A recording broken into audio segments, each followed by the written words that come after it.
So we are home, and frankly, I am exhausted. After I stopped filming, we went into another room, and you saw the footage before, as if that wasn't heartbreaking enough. We sat in a hearing listening room and listened to even more people of Maine tell stories about their family, their husbands, their wives, their parents, who, if these cuts go through, would be without health care or housing and would lose support and medication and a place to live and eventually die.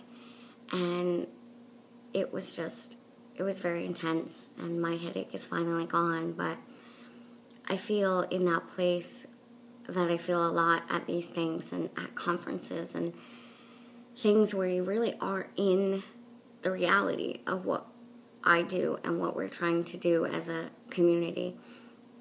I'm exhausted. I am emotionally drained, but I'm moved and empowered by the people that came together today and the national people that I know and how many people are strong in this mission. So I guess we'll see. But I think it's important to mention, too, that the people today were the people that were able to get there.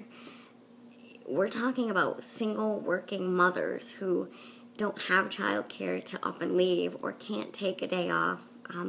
People with disabilities who don't have the support to get to these things in the middle of the workday. There's such a huge population that this affects that can't even be there to advocate.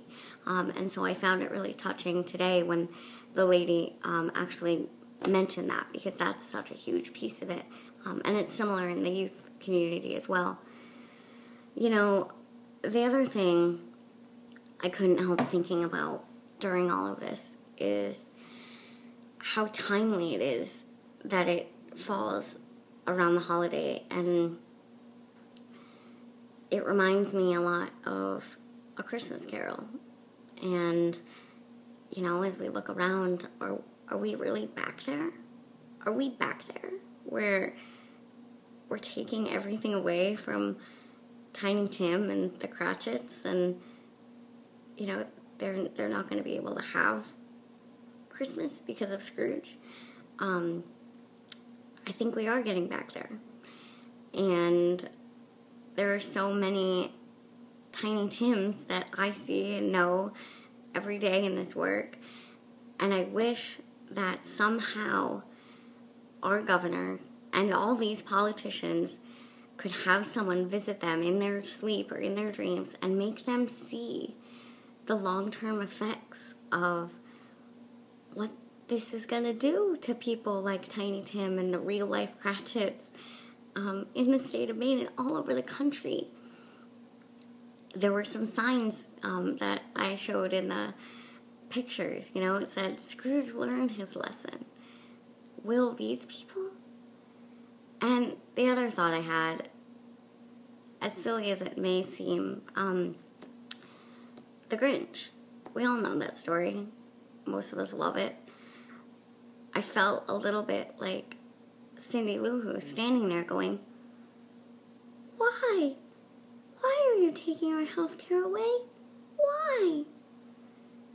And I say that jokingly, but at that rally, I was thinking, you know, the Grinch wanted to come and take everything away that was good and helpful.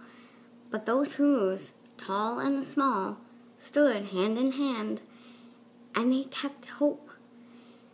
And whether Christmas, per se, may not be a life-sustaining service, it's a sense of hope. It's a sense of community that those Who's had. And today I saw that in Maine, and my heart grew 3 sizes today. So I hope this video was a little piece of what is really happening to our families and our young people with disabilities and our young people trying to make it on their own, and our elderly citizens who have put into the system for years and worked and raised families that are now our future, and you're taking things away from them. This is the reality of it. This is what's happening. And so I hope that in sharing all of this with you, it either made you go, or, just learn a little something. And hopefully, if nothing else, think about these populations during Christmas and your holiday, and when you're warm and safe and healthy with your family. Please think about the other side, the people who don't have those things or don't know if they will the next day. So remember those people, and remember that we are all kin, we are all a family, and it's happening. And hopefully it won't be as bad as it looks, but for now it's pretty scary. So, people of Maine, people all over the country who are facing these similar challenges, stay strong, tell your story, don't be afraid to get out there. You never know who is going to be that Cindy Lou who makes somebody realize that it's not right and that they can make a change. So don't be afraid to speak up, and be that who.